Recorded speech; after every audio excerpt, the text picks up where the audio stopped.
Hello there, patrons and members. Welcome to our April 5th Members Live feed, our second one this month. We'll be doing these more than we usually do, than our usual once a month one, because we're all going through this fun time. So thank you, everybody that's already sent in some questions. We will talk about those so far. I think yesterday's live feed, that was quite a live feed. We said 2 hours and 57 minutes. It's our longest that was yet. our longest yet, for so me. it's been quite fun. Chatty Cathy here won't let me get a word in edgewise and say hello. You can chat all you want. Hey Mark, good to see you, buddy. Yeah, it's been crazy. Hey Andrew. So Andrew's here, and Mark, and Lori's up there, and who Katie's else already here? chatted. Michael. All right. There you go. So we have you, and it's So, nice to have you all here. For those of you watching the replay, we wish you were here. We know it can't always work out, but I'm glad we can have this. And for those of you that are watching live, if you watch, when I post those links on the members page on YouTube, like on the community tab, or on Patreon, it's like, upcoming. If you click on it after we're done, and it's been rendered by YouTube, you can watch the live feed then too, so you can see it there. But we've gotten some nice other questions that have already come up. Hey Billy, good to see you, buddy. Hi, Eric, good to see you. Hey, Billy. So Ruben. Yeah.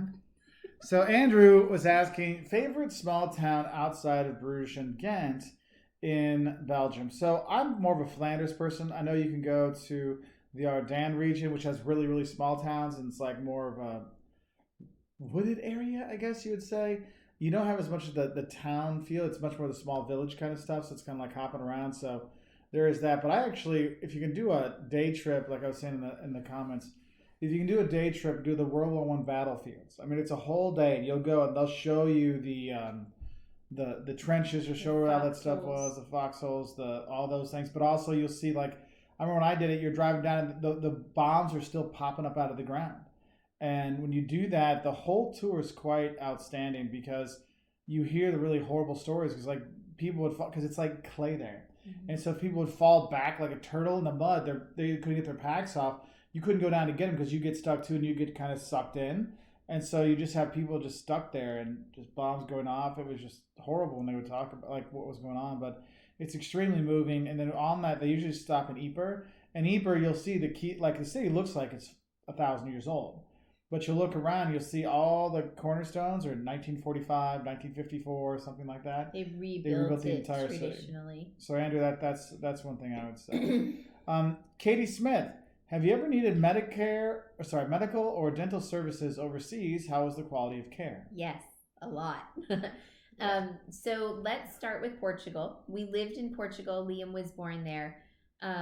Portugal has a low birth rate in comparison to the United States. Having had a child in the U.S. and having had one in Portugal, my care was much more hands-on. They were far more careful with me in Portugal than they were here in the U.S. Like, for instance, I had a complicated pregnancy. I was on bed rest for 4 months. And whereas in the U.S., they would have just left me on bed rest at home, when things didn't get better after about a month and a half, about 5 or 6 weeks, they put me in the hospital, and I spent almost 5 weeks in the hospital in my own private room. Now, I have to preface that with this was a private hospital. I could have just gone to the public hospital and not paid anything. But we chose to do a private one because I had a doctor who had not only spoke English, but she had lived in America. And that was kind of important for me because my Portuguese wasn't great. And although people say they speak English as doctors, it usually is like academic, and they can't really, not always are they able to hold a conversation. And I really needed that.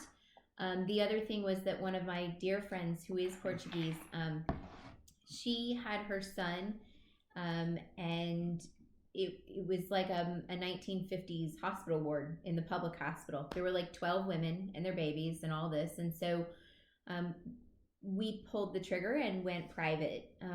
Now, how much did that cost us that month in the hospital? Was like $1,000 US or something? No, we paid... Out of pocket? Out of pocket was, I think, €600, and the whole thing was €6,000 for you to be there. So for a month, can you imagine 1 day in a hospital in the U.S. is almost $6,000. And the thing that was funny is that the insurance that we did buy, it wasn't too expensive really, but what was interesting was that pregnancy was not automatically covered. It was in the additional thing with glasses. And so when I was buying the insurance, I'm like, so I'm getting married, there's a kid, you got this, and they're like, okay, well, does she wear glasses? I'm like, no, then she doesn't need the extra insurance. So we went through all these things, and luckily she went back home before she had the baby, because then it was just in the hospital, so it was covered. But having a baby is not covered, and so I was covered, but the actual birthing act is not. So we you went in because you went in for birth. So that one you didn't go in for birth. This you went in for birth, and I was livid with the insurance agent later, because I'm like, what the hell, man? Like, we talked to you about this. You said we were fine. It's kind of one of those things, like in the U.S., you'd sue them and you would totally win because you have all the emails. When in Portugal, you're never going to win anything. But you don't sue, which is part of why your cost is so low, because you're not allowed to sue things. Yeah, and like also doctors there don't make millions of dollars a year, so there's that as well. So there's other things holding prices down. But so there's that, and then there's the time we went to China, and Liam got his hand smashed in a steel and glass door. That was harrowing. The hinge side. And we went to 3 hospitals before we found one that would take us, because we went to the bone hospital, but they only treated adults. Then we went to the pediatric hospital, which was filthy. They tried to take X-rays of Liam with no film in the machine, and the guy's like, we need to sedate him. They wanted to put him under. They wanted to put my child under to take an X-ray without any film. I mean, Anyway, so I walked out. I used the F word, and I walked out. And I picked up my screaming child, and I walked out. And I'm like, we're not going in there. I can't do this. So we ended up at a private hospital. Which was like it was like the same parking lot as the public one. To be there, you had to be a member. So I went and spent $300 to become a member, for Liam to become a member, for when we were there. Excellent care. Excellent. Funny thing is a lady that's not a member or a patron or anything like that, but a follower, she was watching one of our videos. She's like, wait a minute, because I have a picture of Liam with the doctor after he's all fixed up, and she's like, that's a friend of mine. And so she was actually friends with the doctor we had, so it was kind of fun. The difference in care from the public hospital in China to the private hospital was truly, I mean, it was insane how diametrically opposite they were. Yeah. So yes, we've done it, and care varies.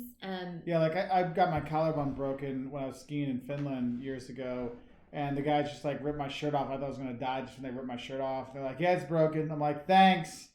And they gave me some practically sticking out the skin. Out the skin. And then they like, basically people put me on a bus, took me down to my town that I lived in. It was like an 19 hour bus ride back home.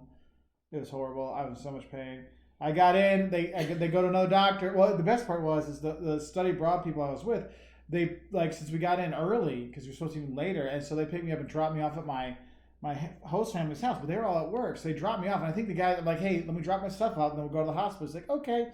So I go and I like take my stuff in. The guy doesn't help. It's very, very Finland. Like, you take care of yourself, right? So I take my stuff in as I got my arm in a sling. And as I'm unlocking my door, the guy backs up and takes off. I'm like, what the hell? And the family I was living with didn't live in the city. They lived like way, way out of town, like in the middle of nowhere. And so there's no way to get back into town. So I only got to go to the doctor the next day. Goes to him. The guy's like, look, you can wear a sling, or I can put you in one of these things like this. It's not really going to make a difference. So I wore a sling for 6 weeks. And he's got a funny collarbone because it rehealed like this. So. I don't know why they didn't at least reset it for you. But anyway, well, it's probably so care varies around the world, just like care varies in the U.S. I mean, we have good hospitals and we have not so good hospitals. And the important lesson to learn from our ridiculousness is to advocate for yourself, know when to say F it and walk out. Because this is your health, it may be your life. Find another doctor. Find a different doctor. That's in the U.S. too. I mean, if you don't think your doctor's really caring about you, you're just a number. Go find another doctor. Yeah, I mean, you have to be your own advocate. Because they're not. Because they're. I mean, because doctors are so kind of stuck. Like, if this is here, I have to do this, otherwise I can be sued or I can do this, and so it's really tough for them. So like you need to research your own thing. Like this is what they say you have. Okay, then you do your research and see and go from there. So it's very interesting. It was a really long explanation for your question. That's why we have this is why we do these. I know, but I hope that we touched on the things that you needed. And I'm sure that you guys will pop in there with more questions about that because I know there's a little lag between what we're saying and what you're receiving. We haven't scrolled down for a while, so all the new questions are on there. We haven't seen. And so Michael Wilson had one. How did you balance travel and living abroad with your career and family aspirations before Jocelyn?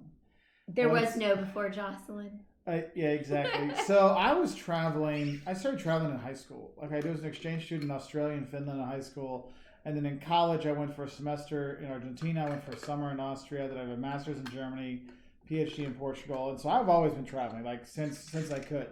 And so that's always been a part of it. I've always kind of made sure that was part of my life. And when I was looking to do a master's when I was finishing up my bachelor's degree, I was like, look, I don't want to just be studied abroad. I want to show companies that I really truly mean that I'm international. And so I said, look, I got to do a degree abroad, not just a study abroad. And this is back when not everybody studied abroad like today. And so I found this program in Germany, and I did that, and that kind of gave me more things to kind of work. And it worked because Germany's a respected place, and it kind of helped me on the way, and it helped me get jobs in other places. And then when I was looking to do my PhD, I got a chance to do it in Portugal. I ended up there for 5 years. It was funny when I was applying for jobs after that, people weren't really asking about Portugal. They're asking about my master's in Germany. And they're like, yeah, but I just did a PhD, but no one knows Portugal, so they focus on the Germany thing. So that's kind of interesting. But in terms of like career progression, family aspirations, it's tough because the thing is, I respect people that have, like we have friends that, they're Portuguese and he's French, or they're Italian, or German and she's from Thailand. There's a lot of cultural differences that can make it really tough for dating long term. And that was one thing I used to have my friends be like, so why don't you ever date an American girl? Is there any American girls out there you ever met? And I still remembered, my buddy Avi, I remember there was this one girl I knew in high school who was different. And so that was her. It was me. Which was funny. And this was like random. Like we didn't start dating. Like I didn't talk to her again probably for like years. That was what, 2009? No, 2008 we started talking. And I was hanging out with Alvy in like 2002 to 2005, 6. So like he was plotting for years. There you go. But it was just like one of those things. And but it is tough, and that's why like we have a video on what to consider before you move abroad, because there is a lot of ramifications for working abroad, living abroad, and stuff like that on your career, but also on your family life. Because like our first year in Portugal, it took them 13 months to get Jocelyn's first 12-month visa. I mean, it was insane. It was expired by a month when I got it, but it also affects how you are with your parents and things like that, which is, in some respect, is part of why we're in the U.S. now, because our parents are getting a little bit older and we want them to be able to spend more time with the kids. Although, quite frankly, when we lived abroad, we saw them more, did more with them. We spent more time with them because when we would come home for like a month or 2 or 3 during the summer, it was never 3, but anyway, like when we would come, they made use of every minute. The kids and we would stay, because we'd stay with them, we'd do stuff with them. So like every meal, every day, it was 24 on all the time. And now since we moved back, like we don't see them very often, because they got their own stuff. We're working, the kids have stuff, so it's tough. Right. It's a different lifestyle. So those are the things you have to take so much into consideration and make pros and cons lists, and only you will know what to do for your own self.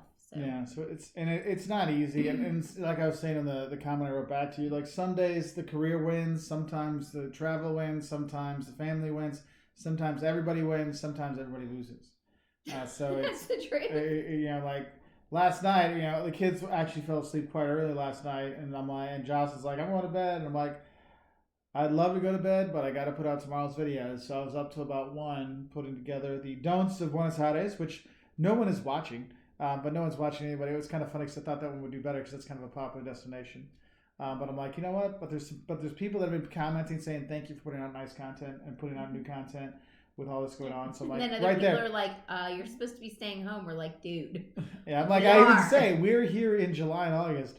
So it's kind of funny. So I'm glad we're making those videos. So it's worth, like, that's those times that I'm willing to sacrifice. If you can't tell, I'm a little tired today because then also I made the food video the night before until about 2:00 in the morning. It's been crazy with all the work, but I'm like, it's worth it because you get that one comment that's like, you know what, thank you for making my day better because I'm stuck in my house. I got nothing to look forward to. Everything on the news is horrible, and then this is something nice. So that's why I'm always wanted to do it. So Andrew wants to know, how far in the future are you currently comfortable booking trips? So I had written Andrew back on that one. So we already have things booked through Thanksgiving right now, and that's because in the Thanksgiving, we pushed some things back, but we ended up because since we already have everything booked. Because we like to book early just so I have everything kind of planned out so I can start doing my research, or if I'm like watching stuff online, I can be like, oh yeah, we're going there later this year. Let me watch this. Or if I meet somebody, like that's one of the things is sometimes we'll have people comment like, oh, like one person was from Beirut. They're like, oh, you should go there. I'm like, we were thinking about maybe hitting up Lebanon. So like, could you send me some information? And then so I'll collect things that way. There's a guy from my church who's Lebanese. Yeah. And so, but right now, I'm not. I wouldn't feel comfortable booking anything, at least until the fall, at all. I mean, and we already have stuff booked, and I'm like, and rebooking. We're rebooking to the fall, but we're not booking in the fall. Well, no, yeah, we're not. We're rebooking as in the things that we had this spring are getting moved to the fall. No, the ones we have for the spring are getting moved to the winter because we already had stuff booked for fall. Well, our spring stuff.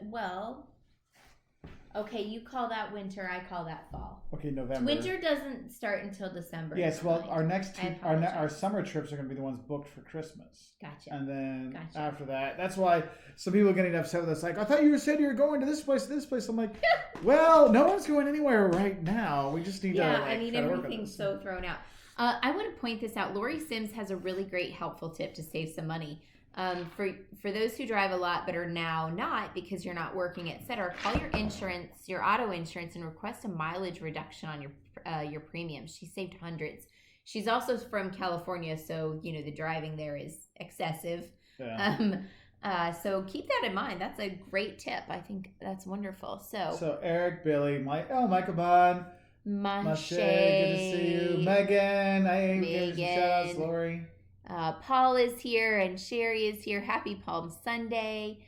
All right. Gui, hola. Hola, Gui. Ronnie, Baggy T, Jen. Michael has a question. Michael Mann. Lisbon to Madrid, fly or train? I've heard the trains in Portugal aren't that reliable. How about the time we got stuck because they had a Viva la Greve. What do you call that here? Strike? We had a strike, but then there was a time that our train actually broke down. And they had to pull up another train next to us, and we had to jump across, like straight up jump across on the other train. Not they were moving, they're there. Jump. We had Liam, so we didn't. Jumped. We had Caleb. That's what I mean, Caleb. I meant Caleb. You weren't even pregnant yet. But we walked down and over. You did, I guess. I jumped the other thing. I thought it was pretty because cool. You're an idiot. Anyway, so we were like on this train, and it's double packed, and we actually like to, because Caleb was like 3, and so we're pretending like we're making a campfire on the floor, and so all the people that are in seats and they're with us, they're playing along with us, and we actually had Caleb up in the overhead compartments and stuff like that. Yeah, I can see what you're talking about, but but that was once, and then the one time that they had the strike. Yeah, but can I? Because you've never done that. Michael, I've been on that train. I haven't done that. I've been on that train. It's a nice train, actually. It's better than the typical Portuguese train, but it's an overnight train. Just so you know, at least the ones that are the nice ones. It's an overnight train, and so it's not super convenient. And it's a super short flight. Yeah, I have done that flight. Yeah, and honestly, you probably can get a flight cheaper than you can for that. And the airport in Lisbon is super simple to get through. Although it's really long now because the new stuff that they added is but he's not going to that part because he's staying. Oh no, Schengen, he wouldn't. So he'd stay within, so you'd be in the older part. It's easy. Yeah, so I would do the flight just to save yourself the time, especially if you're going on vacation, unless you want to sleep in a train. So there is that. Let's see, Paul in the UK. Good to see you. Sherry in Kansas or Missouri. I can't remember. Lee Summit's in Missouri. Kansas? Lee Summit's in Missouri. Yeah. Baggy T. Hello, both. When you mentioned the currency for Argentina in your video earlier, is it best to exchange smaller U.S. bills or larger bills for pesos at the airport, or does it not matter? So when you're exchanging money basically what they're going to do is they'll take all your money and then they'll have a dollar amount and then they'll transfer that, or they'll exchange that. So it doesn't matter what the currency is. It won't work if it's like coins, obviously, but it doesn't really matter. But if you're in Argentina, keep those small U.S. bills. If you got like 50s and 100s, then maybe switch those over to pesos.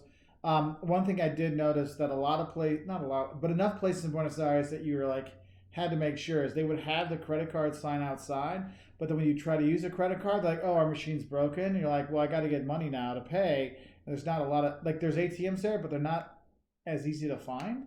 That's why like the Don'ts of Buenos Aires video I think is probably the most helpful, one of our most helpful don'ts videos of any city. It's a really good video. I mean, I cut out a bunch of stuff because it was over 20 minutes long with all the don'ts when I cut it down. And then it was still too long. I'm like, I got to get this like into the 16s or something like that. So I dropped out a few things. But yeah, so I think people that are going to go to Argentina will really get a lot out of that one. That's an excellent video. Now, Mark Finley, you missed Mark's. Oh, I didn't Mark, see that. running out of interesting ideas for making dinner for the family. We need a Walters Road cookbook for ideas, either by Jocelyn or community submitted ideas. So go ahead, honey. No, go ahead. Talk about my food. I'm not going to talk about your food. I'm talking about community. Oh, okay. Go ahead. So I'm actually putting together a Facebook group right now for our members and patrons. I'll be sending out announcements about that probably later this week. I'm trying to figure out how to do that because I saw all this time we've all been talking together and all the community that we're kind of building. And I thought, well, where's another place we could actually build some community and do some stuff? So we're starting a private Facebook group. So it'd only be for members and patrons, so we can get on there and chat and share ideas and things like that. When we're not, doing live feeds and stuff, and things aren't getting lost, and the millions of things going by shuffle. So we're working on that now. Jocelyn, I named it. Yes, it's going to be the superheroes of Walter's World. That's what you guys are to right. us. So as to a cookbook, I cook like crazy. I love to cook. It's like my passion. But the problem is Skosh. Do you know? Well, here. What do you think a skosh is? Because it's a little bit. It's just a skosh. It's just a small amount. So anyway, that's how I cook. It's some of this and some of that. You got to feel it. You got to taste it. That's how I cook. But I thought I ordered food online, and I thought I was getting like a pork tenderloin that's like £1.5 pounds, maybe 2 pounds, right? Yeah, and the price was like $15. So I'm like, oh, it must be a nice tenderloin, like with the fancy stuff that you get at the normal store. It was 9 pounds. 9 pounds. I mean, it is like it was. I'm like, huge. it's a whole pig. Oh my god! So we took a picture. More than both of my children weighed. Yeah, it was insane. So I ended up making like 4 different marinades and cutting it into big chunks. But all of them are from different places. And I sometimes I don't realize I do that. But like I made a carnitas marinade. I made one with mustard and applesauce. So Germany. I made an Asian one with like Chinese 5 spices and, a bunch of different liquids, like rice vinegar and whatever. Ginger. Yeah, ginger. And then I made one that was like straight old Southern red barbecue. So yeah, we ordered. So our Sam's Club now delivers eventually. It takes them a few days, but they got here 4 or 5 days. And the thing is, like, they don't have everything, so. But it was funny because that thing came in. I'm like, oh my god! I mean, it is huge. Like you'll have it on our next quarantine thing. I can't even make it big enough in the picture right yeah, here. It's it insane. was massive. It's insane. It was about the length of my arm. No, it was longer than that. Well, whatever. It Was stupid. It was the length of my arm. You should have hit me in the face. I didn't actually mean to hit you. I meant to get really close. I totally thought you meant to hit me in the face. I did not. I'm sorry. Oh. So I would love to make a cookbook, and it would be from like all over the place too. Yeah, and that's one thing is I think, and I think it would be fun if we could bring some people in, like some other people's ideas, because we have our friends from we travel, like, oh, if I get so and so's parent recipe and so and so's mom like is Nana's gnocchi made from with cream, cheese and cream. It's not potato. It's really good. Oh, and she had a really good thing on her thing the other day. Yeah. So there's that. So we're hopefully we'll get there eventually. So Jennifer, good to see you. Thomas, Inside Lauren's Brain. Hello. Hello. Scorpios. Thomas. Carmen, always a Hello. pleasure. Paul, I know the hospital stuff makes me winch too. Oh, Catherine they're all T, there. good to see you. Thomas Marie, hey, hope your husband's doing well. You chatted out here the other That day. was cool. Elwood, good to see you. Sherry, hi. Oh, Eric's down in Baton Rouge, good to see you. Darian's on. So Germany travel personal guy Darian put out a video today. He made spaghetti ice with his kids. So if you're not sure what spaghetti ice is, in Germany you have this ice cream that looks like spaghetti because they just put it through a press, and then you have it. It looks like spaghetti with like in the strawberry sauce. Strawberry sauce on top. Dude, I've never he loves this so much. This is how he actually started talking. It's his love of spaghetti ice, and so he actually figured out how to make it at home. And he made a video with his kids. It's super cute. It's hilarious. Like you just see how happy the guy is. Thomas B. I once had a tooth basically explode inside from an infection. Ow! After being on a bad dentist. Was on a flight to Barbados. I was going on a cruise, and luckily the ship's doctor was great. Oh man, you got lucky. Ship's doctors tend to be good docs, and they're like ER docs. Like they have to do a little bit of everything. They're like not just ER docs, but like triage, like in the trenches, like whatever gets thrown at them, they can kind of do anything. I think they're pretty amazing. So yeah. Ryan Donahue. First, he's from Quincy, Mass, and his first members chat. Welcome, my friend. Cool. We're from Quincy, Illinois. Yeah. Well, he is. I'm not from anywhere. You live there. I live there. So, Scorpius 112, are you itching to go somewhere right now? Yes. Yeah, I am. Look at my Instagram. It was like at Delta. I miss you. I can't even post pictures right now. Like I'm getting my traveling going through our making the videos again because we took off like 3.5 weeks of making videos, and so I'm back making videos, and I'm like, oh, I miss her. I miss her. Oh, what is that? I'm sad. And I'm like, okay, I think we're gonna do Ecuador this week and do some Ecuador stuff. And I'm like, oh, I miss this. I'm just like, I'm dying. I want to go. I miss my kids falling asleep, random airports, and it just all of it. I miss getting on trains, and I miss humans without a screen. No offense, y'all, but I ordered too much bread today because I ordered from Sam's and I thought I was getting one thing, and instead I did ask, is it when you get it had a picture of one and it said 16 ounces. Wouldn't you think that that's one loaf? Yes. Don't you think a loaf of bread 16 ounces? I agree. And we didn't have any bread, so we couldn't even look at the ones that's on there. Right. So whatever. I thought I was getting one. I ended up getting 8 loaves of bread? 8 loaves of Sunbeam bread. So I told my neighbors. All of it good for one more week. Yeah. So I'm like, boys, we're eating peanut butter and jelly every day. I took it to my neighbors who have a passel of kids, and I left it on their doorstep, and he came out, and I was like, hi. Oh, and I wanted to give him a hug, and it was the most weird socially awkward thing I've had in ages. But here's the thing that's been interesting since now, because we go on all these walks, I see neighbors I've never seen before, and now that I'm bumping into so many times, we're saying hi, stuff like that. So at least I've gotten to know some of the neighbors here, because I walk the dog once or twice a day, and I never see anybody. I might see this one lady on a bike, and this one guy, this husband and wife that have dog treats. That's it. And now I'm seeing 5 or 6 couples and a family here and there, and grandma walking by. Yeah, people we've never seen, and we're out a lot. We tend to live on our front porch. We're very southern like that, and people up here just don't do that. Yeah. And if they walk by, we're like, hi, and they're like, what are you doing? Hi. We kind of freak them out. So inside Lauren's Rent, I'm taking inventory of my closet while listening at the moment. I knew I had a lot of clothes, but doing this makes me go, geez. So how many clothes do you need? So here's the thing. This ties back to that one. If I were itching to go travel someplace, so we've already cleaned out the garage. We've built a basketball hoop. We've cleaned out the storage part of your basement. That's always gross. We cleaned the basement. You want to see the cool thing I made now? This week? I'm like, okay, I need something else to do, but I'm like, all I have to do now is my actual job, which no one's inspired to do more of your job during this, but it's like, oh, I really want to go travel now because I don't have anything else to look forward to. I could have a clean office, I guess, but I guess I could scrub the toilets. I'll show you what I did. I made. Can you see this? I made a war room for my kids' Nerf guns. I thought that was really fun. I had pegboard. I had meant to do this months ago. So that was my fun project. Also, I sewed the kids a new shower curtain that I had fabric from for a year ago. Lauren, something that you can do with those clothes. Yes, you can take them to the Salvation Army or Goodwill, or you can sell them. But part of what we do occasionally when we travel is that we take old clothes or things that we don't wear much anymore, and we'll leave them, especially in places like Brazil, Paraguay or Uruguay, Rwanda.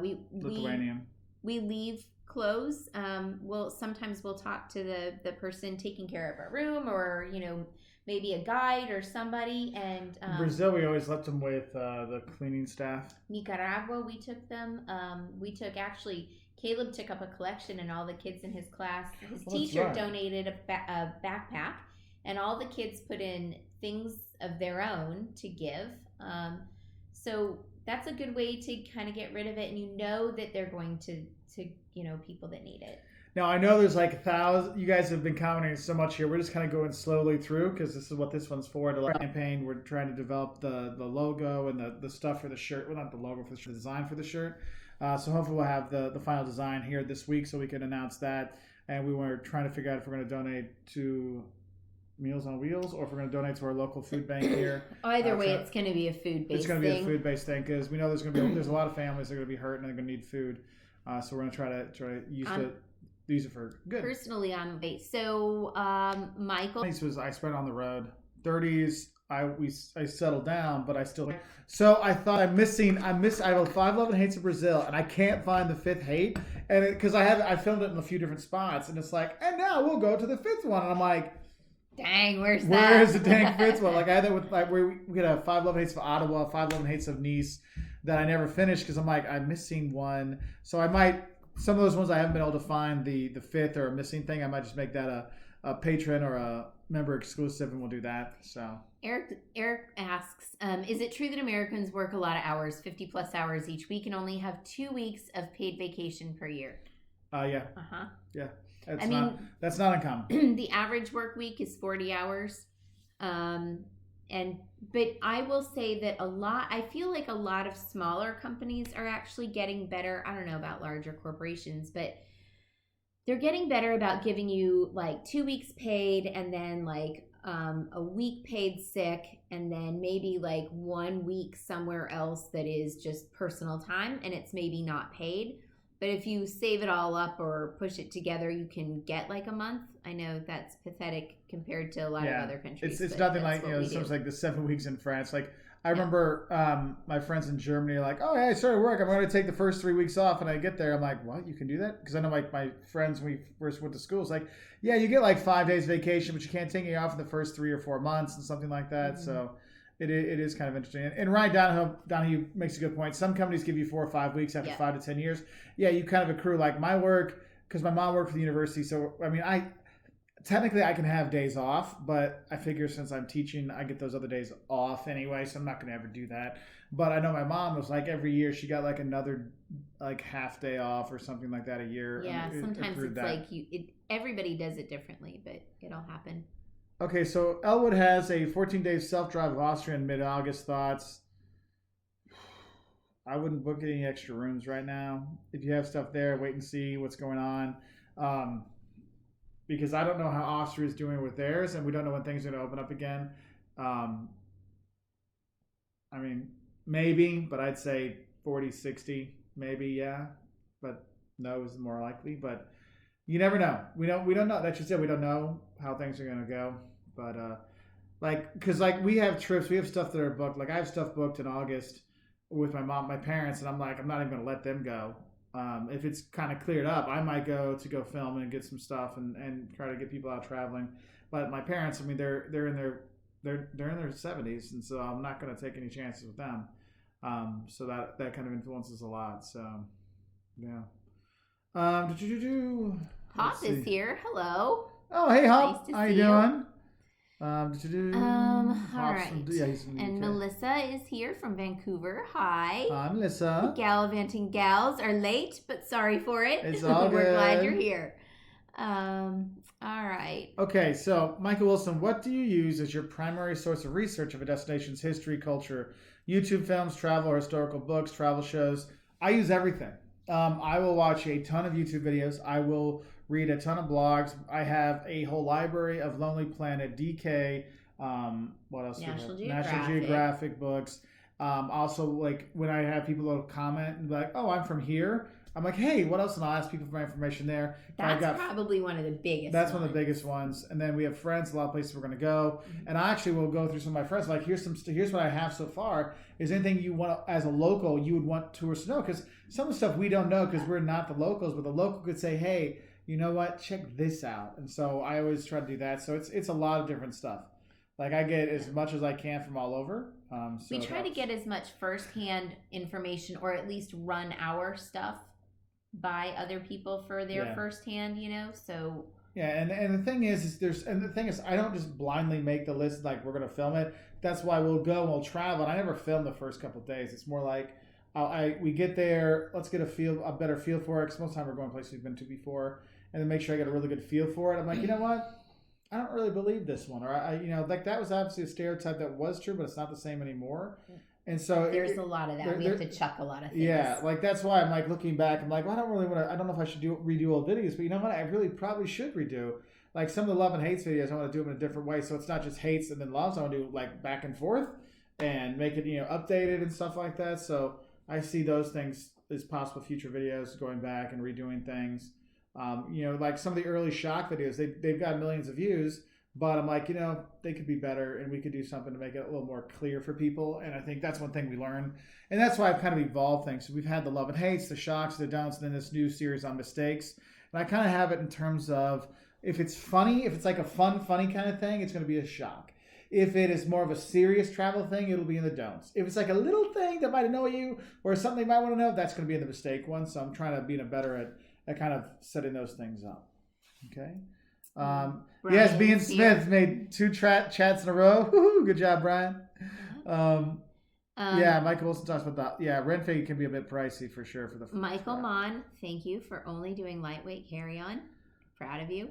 Megan Morris, have you ever had passport control stamp the last page of your passport, even though you had plenty of? I have 3 passports with Russian stamps in the back because they're like clunk, like on not on the paper but on the thing. I'm like, really? On the cover. And I have like Finland's done that. China was inside. They were by the visa. I think truly that they're just trying to get to an empty page quickly, and particularly. And they're having a bad day. And they're like, dude, who cares? Yeah, and I think particularly with us, we have the thick passports, the 50-page U.S. passports, and there's a lot taken up pretty quickly in ours. So instead of sitting there and messing through it, flipping through all the pages, they just go to the end.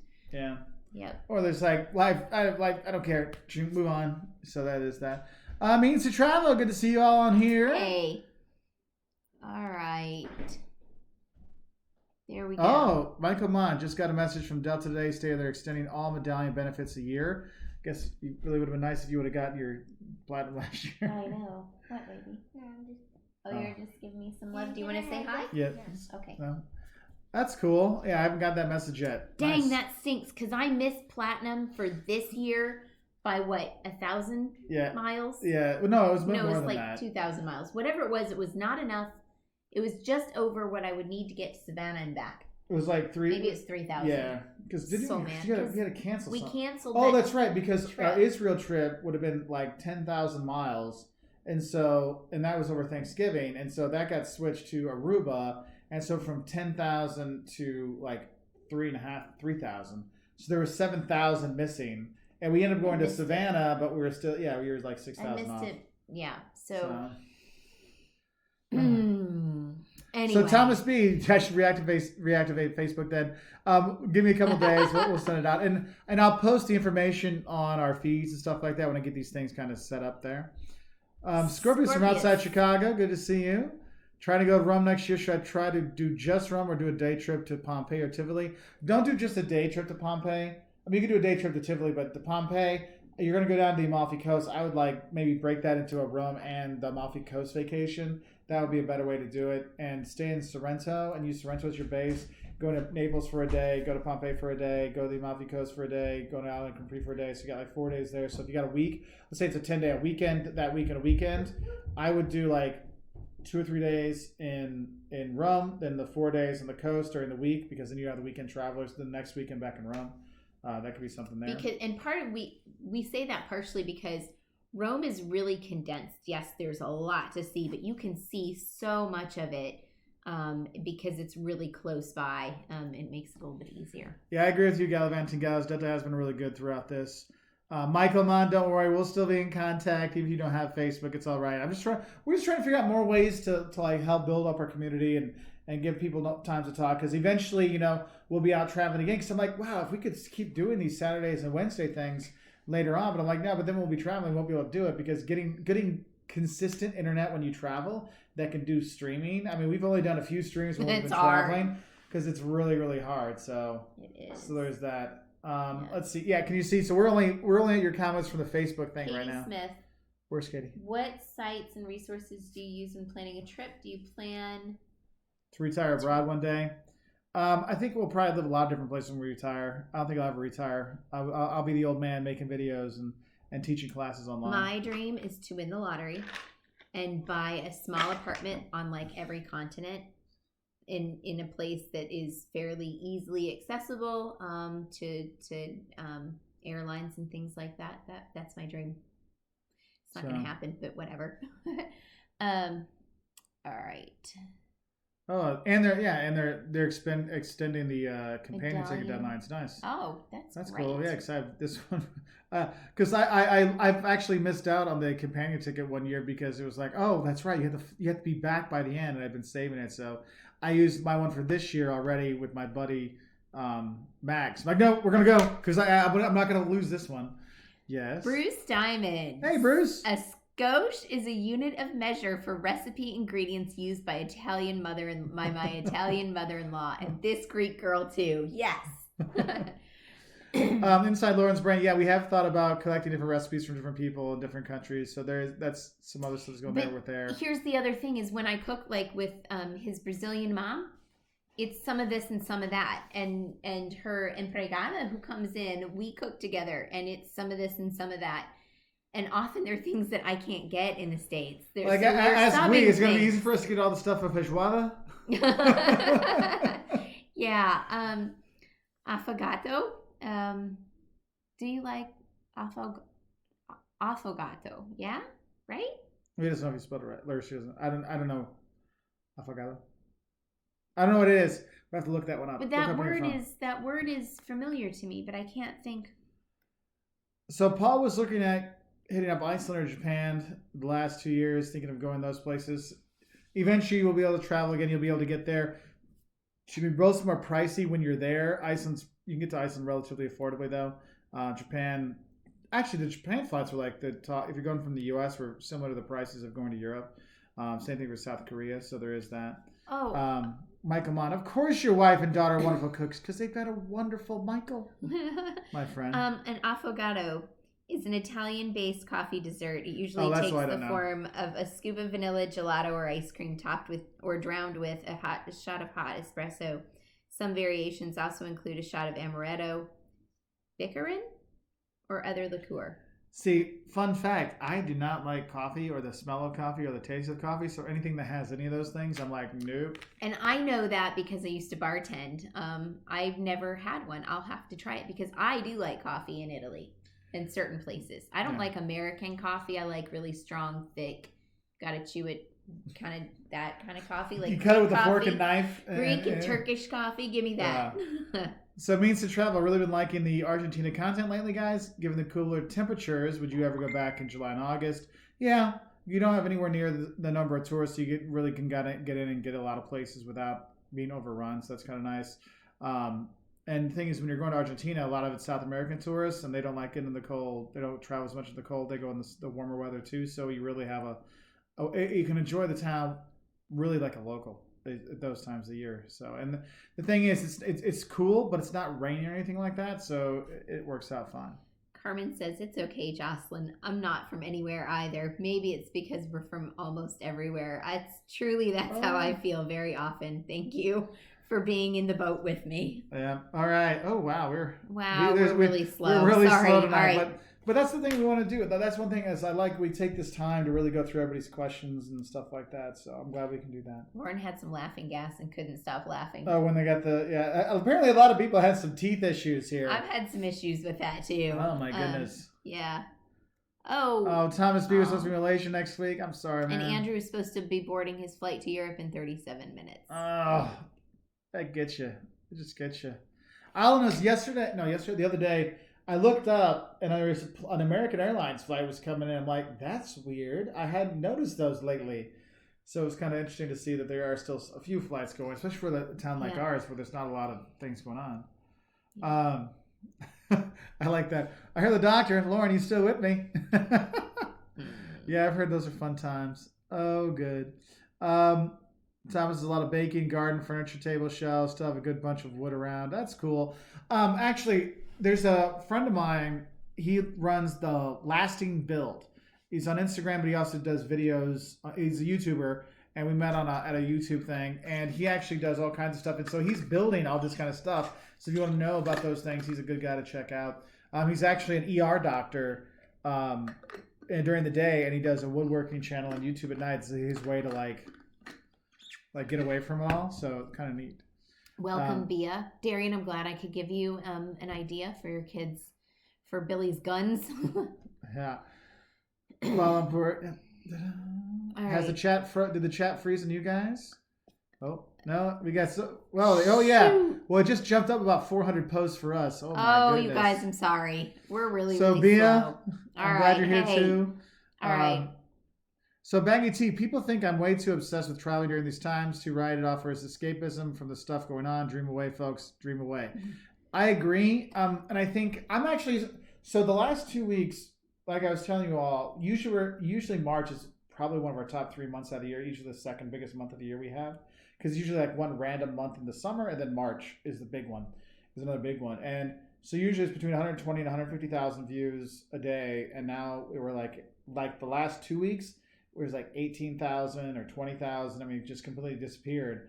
But like to think about travel, what they're going to do, because that's the thing is when you have a shock like this, it's like you're so focused on it, but eventually the shock wears off. You're like, I want to get back to some normal stuff, which is another reason why we came back to start doing our travel videos, because you can't watch the TV, you can't do other stuff. Like I know for me, like all these YouTube channels I watch, they're not talking about it too, and I'm like, I understand, but they're still putting out some normal content. I'm like, thank you for giving me something to kind of go off of. So I'm glad. Hang on. Colin is Marie's husband. Yes, Colin says. I was wondering, Mark, if you have thought about writing a book. Wonderful stories. Mark, if you have thought about writing a book, not Jocelyn. So I've written 2. Well, they're the slide books I write. So I don't use a like $500 textbook in my class. I write all my own slides, and then I have that book for my students so they can buy the book. And so they have all the slides, the exams, stuff like that. But it's actually a real textbook in there, but it's put in slide form, like PDF, like not PDF, but PowerPoint slides. And so I've had that for years for my basics course. And then I have another one for a high-level marketing course. And right now I'm writing another one for social media marketing. So it can be something that people can use as a book. So like the social media marketing one, we're going to have an ebook for that one in the fall. And so people want to watch the videos. They want to learn about social media marketing and do stuff for their own business and stuff like that. It's kind of like a workbook kind of thing.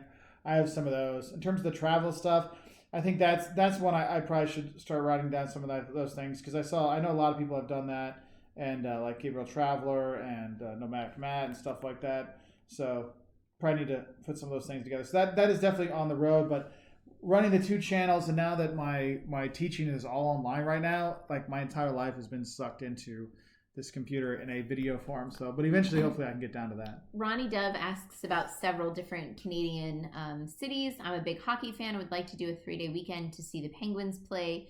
One of the teams that I went to explore a while, I think that it's Montreal, right? There's a big hockey museum. No, man. The Hockey Hall of Fame is in Toronto. Oh, it's Toronto. Sorry. If you like hockey, hell, you don't even have to like hockey. The Hockey Hall of Fame in Toronto is one of the best. That was a really cool museums. museum. That's what I was trying to get at. Yeah, like I would do a Maple Leafs game if you can go to the Maple Leafs one and do that. That's gonna be your best bet for the tourism side, the game side, because if you got it right, you could probably get 2 games in. If they're on a homestand, and Toronto has so much to see. I like Montreal as well, but if it's a hockey thing, going to Ottawa to see the Hockey Hall of Fame is a must, like a real must. Like you get to see the Stanley Cup. It's really cool. Yes. Eric Brown says, how many days would I need to see Amsterdam, Berlin, Poland? Well, Amsterdam. 3 days in Amsterdam, 3 days in Amsterdam, 3 days in Yeah. Berlin. Poland is kind of broad. I would do a couple days in Warsaw just because, and then just to see the history there. But most of it's wiped out, but it's interesting to see. And then I do like probably 2 days in Krakow. If you can go to but the thing is, like, I like Gdansk for 2 days, so you can split it up that way. Let's see. Next up, Eric makes Eric! playlists of Walter's World. Thanks, I need Eric. to do that. I just put your. So for those that have recently signed up, I just put in the koozies and stickers in the mail on Friday. I think it was on Friday. I put in the mail. Thursday or Friday. Thursday or Friday. The so days they should are be all on the mushed way. together, y'all. I mean, I don't really know what day today is. So if you get like an old fashioned looking like airmail card, it'll be from us with the stuff there, and it'll be like, why is it so thick? Because it has a koozie and stickers inside the koozie for you. So they're coming, Eric. Let's see. Is there anything travel related you had to give up when you had children that you sometimes wish you could do again or more easily? Well, I think now, like, it was when Rwanda, we couldn't go with the gorillas because you had to be 15. Can you imagine what I just said? We still do that.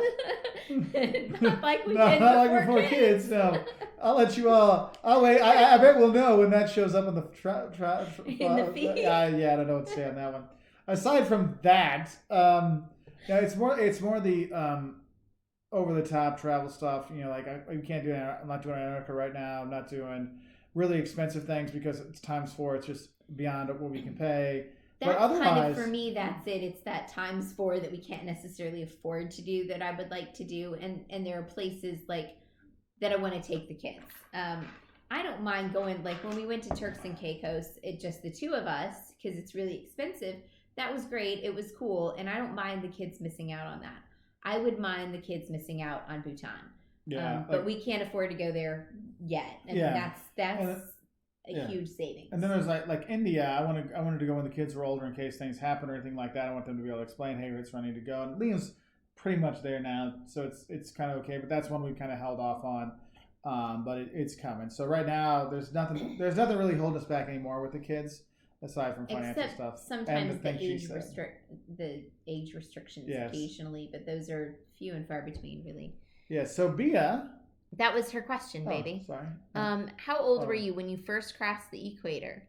I was in high school and I flew to Australia my junior year. We going sophomore to junior year, and I remember it because I came back and not a day later did I meet this girl at this place in the middle of nowhere in Illinois.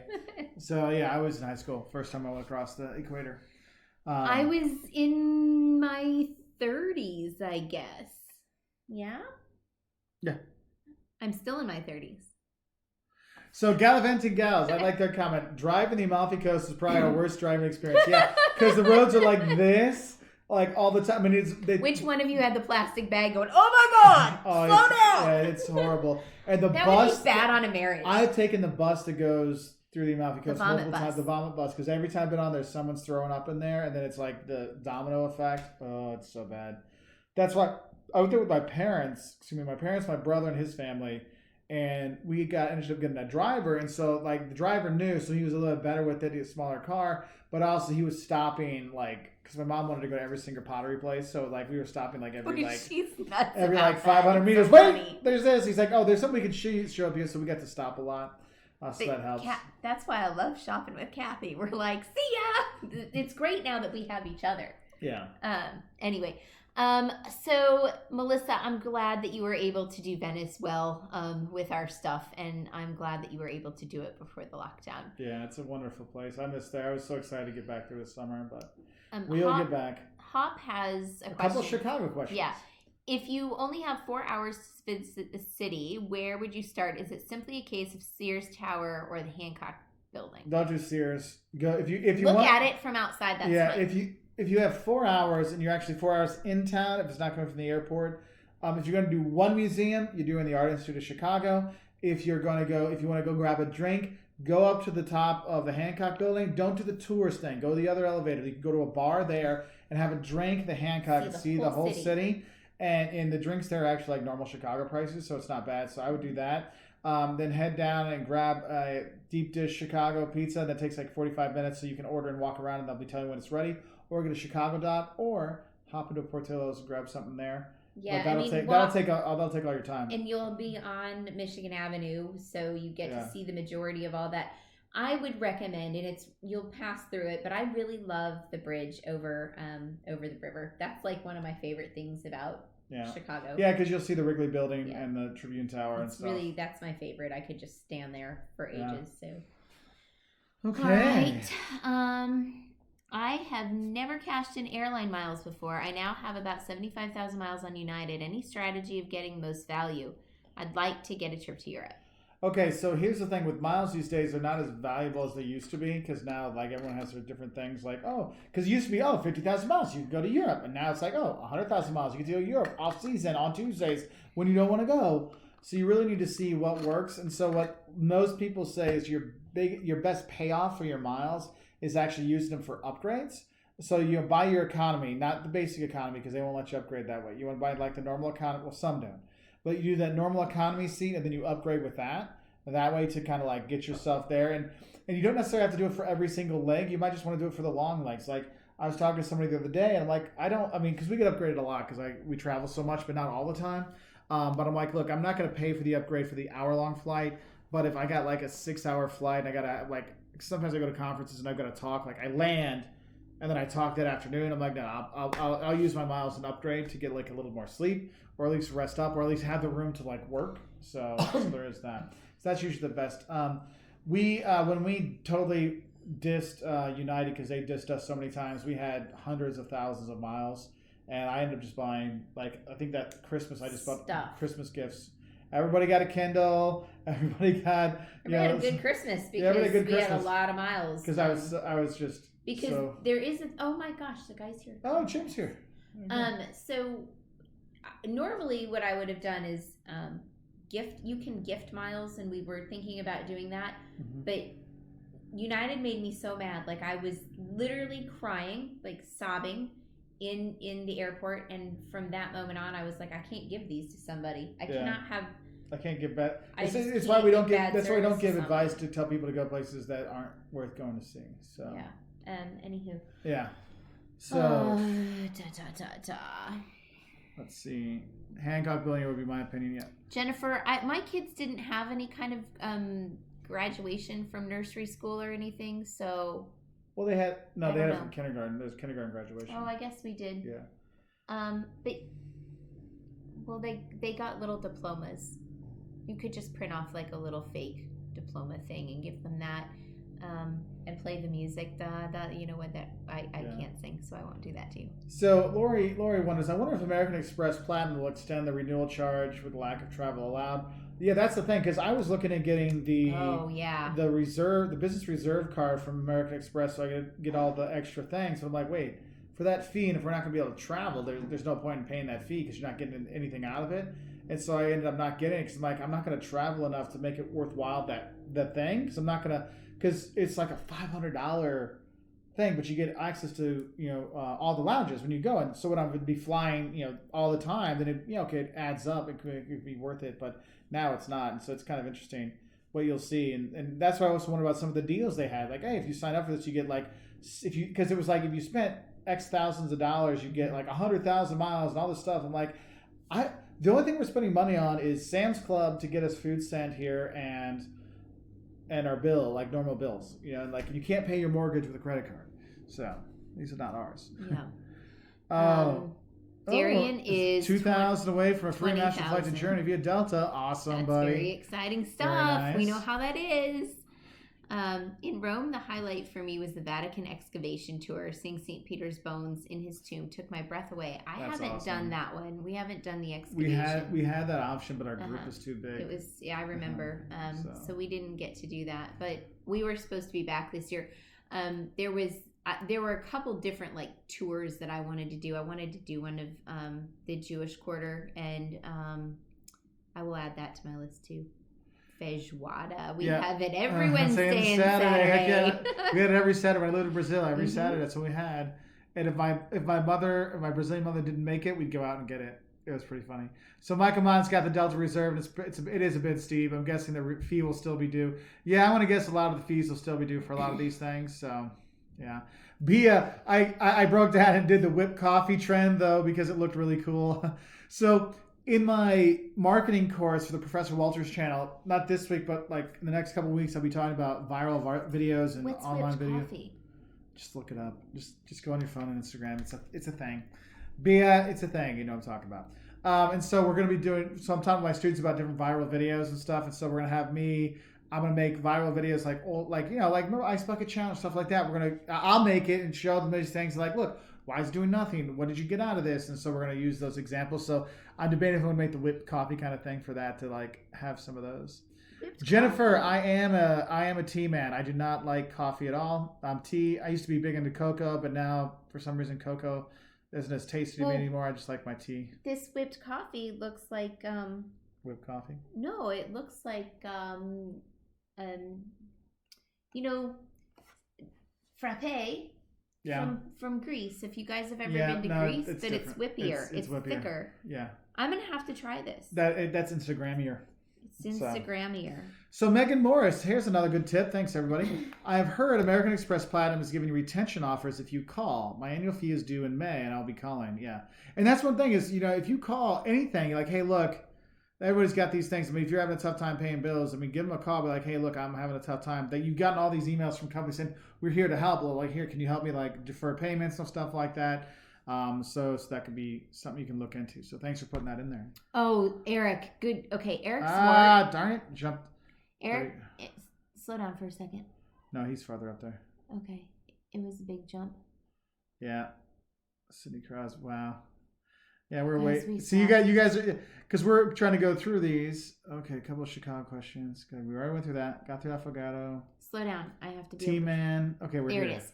Planning out a big USA road trip beginning in Florida or Orlando, Sarasota, Miami, then flying to San Diego. Hey, I'm glad you're flying because a lot of people just say I'm gonna drive. I'm like, nice call. Driving up to Seattle and then Montana to Colorado. Any tips, ideas for 90 days? First of all, I love you because 1, you're going to fly across the country, and 2, 90 days, not 10, because people think they can do this in 10 days and it cracks me up.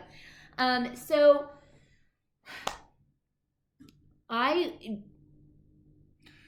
if you're only going to do, you may start.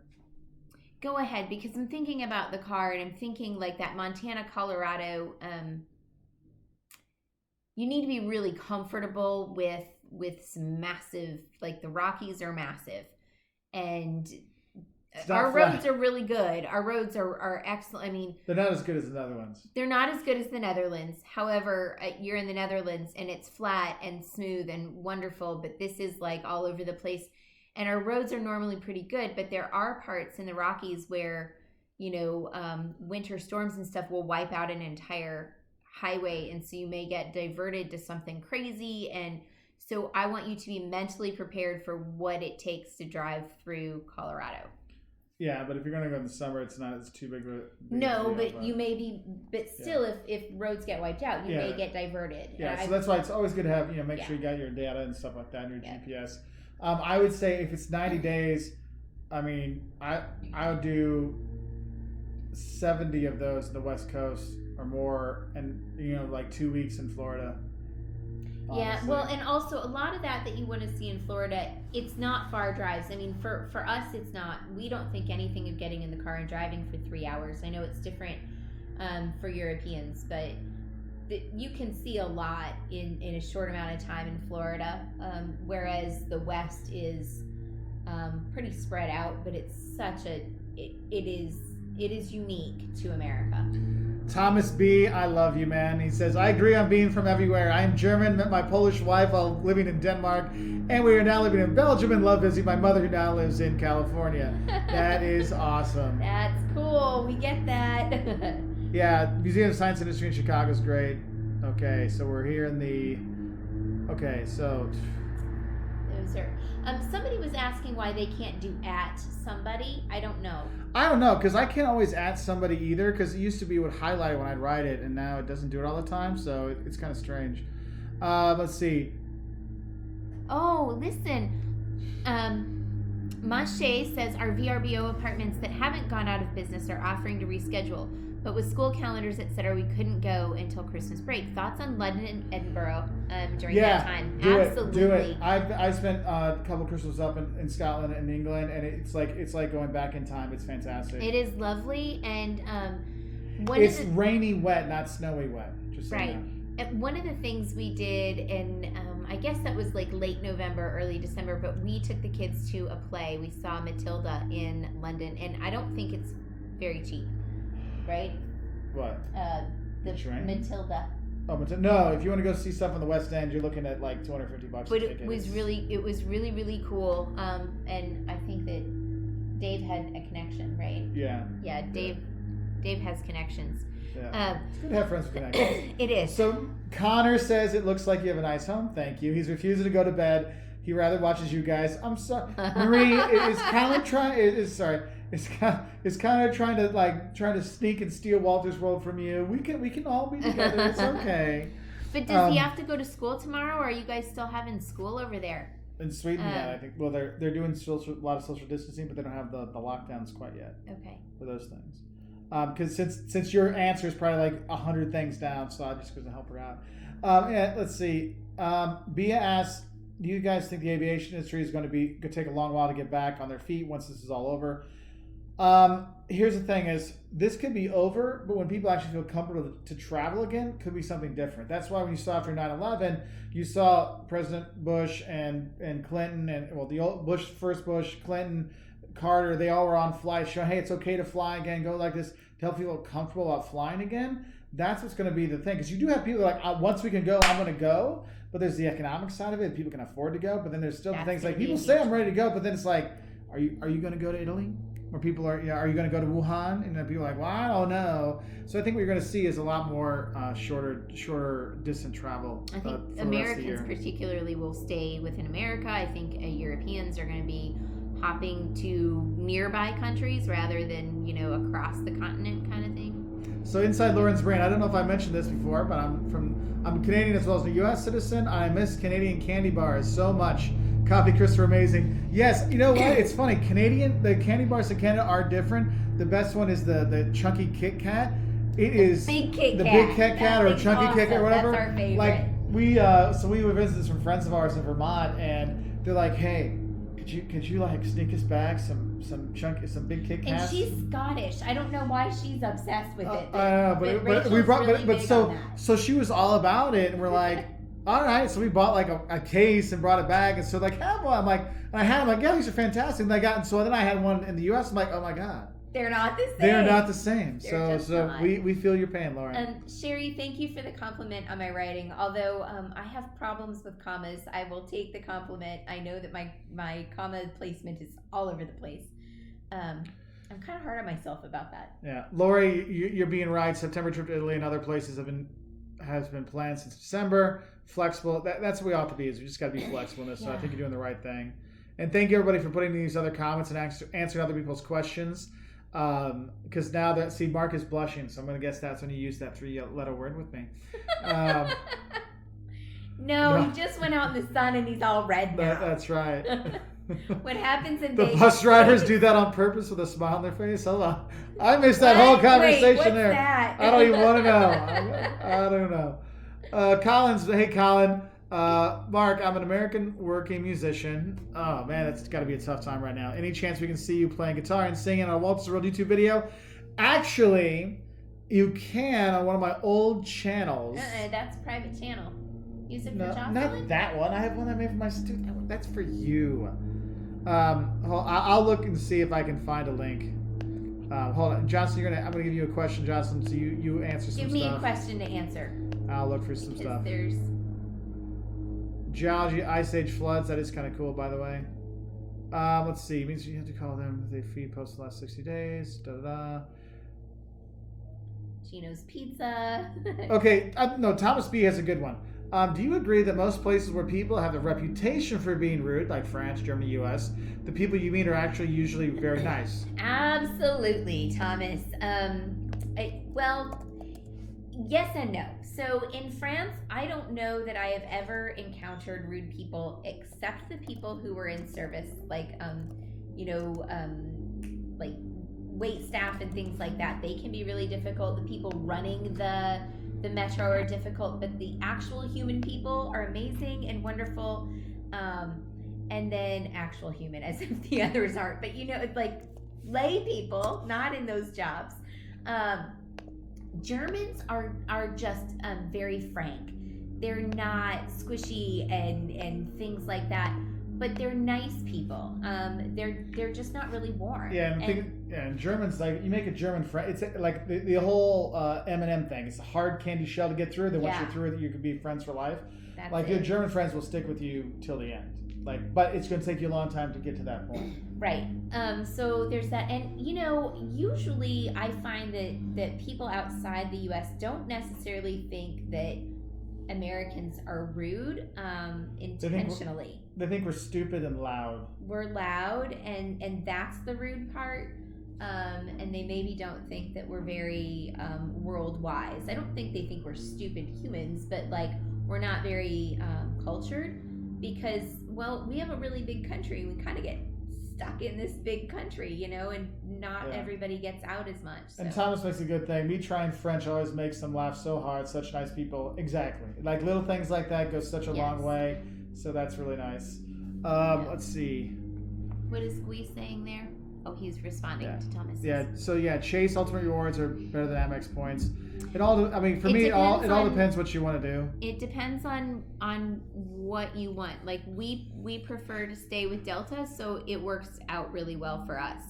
If we didn't mind flying different things, then yes, I would probably change that a little bit too. Let's see. So Erica's looking at 1 week in Florida and then go to the West Coast. Yeah, you're making a good call on that one. Mache was going to Phantom. Cool. Yeah, I don't know if that's going to happen, but... Well, no, I'm sorry. Oh, have you seen that, what's his name? The guy that made Phantom of the Opera and Cats. I watched his things. He's been playing piano live, make it like things. Andrew Lloyd Webber. Yeah, so you can find him on YouTube doing a bunch of stuff to help out, so that's really nice. And Patrick Stewart is reading a sonnet a day, one of Shakespeare's sonnets. It's pretty cool. Let's see. Yes. Someone asked we like football, but rugby. I haven't played rugby since I was in high school, so it's been a while. It's hard to see these things. Scorpio Sue. We always stay in Montmartre. The one time we didn't stay in Montmartre is because we couldn't get our train out. Something happened with the train getting out of town. We were supposed to land and then leave, and we couldn't, and everything fell apart. So for us, apparently, we can only stay in Montmartre. Yeah, that's the only way it can be. That's just our thing, and that's our place. But everyone finds their own thing. And if you're cool, as you said, with public transport, that's wonderful because there is a metro stop every 500 meters. So you're always it's an easy place to get around. Yeah. So I put up a really old guitar video. There's a link. I put it up on there for me playing guitar in Portuguese. In Portuguese. So it's all kinds of puns and stuff like that from back in the day, but you probably won't understand the Portuguese. We will get it. Yeah, Gui will get it. Yes, Gui will get it because it's meninas com bigodes. Yeah, you know what I'm talking about, the Portuguese ladies. Anyway, moving on. We got all these things here. So Lori Sims, I've shown a number of flights to fly on 9/11 or July 4th because people still fear to fly on those days. Planes are pretty empty. It's true. And actually, if you're looking to fly at Thanksgiving or Christmas and you see the prices are too high, if you actually fly on Christmas Day or on Thanksgiving Day, you can actually save quite a bit. I know we were looking at flights.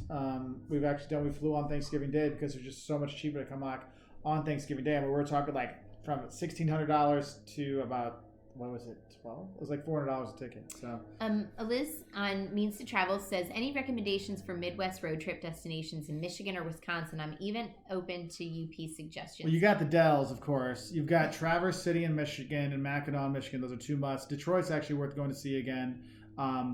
Make sure you're taking about 400 gallons of bug spray when you go up there, and bug bite and anti-bite, whatever. Get permethrin and you spray your clothes and let them dry for like 24 hours, and they can be washed and whatever, but it bug proofs your clothes. Lauren, I'm glad you got all those candy bars. I would actually suggest like going up through Minnesota too. Minnesota is really lovely, and you can find some interesting places. So Colin, who is married to the wonderful Marie, both of you are so great doing these videos. Aw, thanks.